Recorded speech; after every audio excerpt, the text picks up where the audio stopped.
How to use layers on Inkscape. First, you're gonna start to see that is still to be really important to deal with what we're gonna start to provide for. To use layers is to click on the first layer right here on the right, as you can see, and we can start to add layers, a design object, and look and hide. So we're gonna start to do these three things. You're gonna start to add objects by click on the plus over here. You can start to adjust the objects movements like this.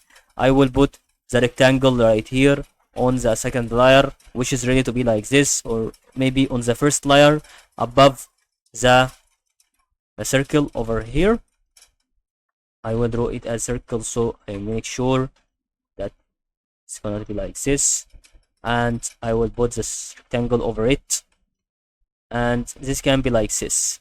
Also, you're gonna start also to right click and start to make any kind of properties that can be beyond that, and that is all about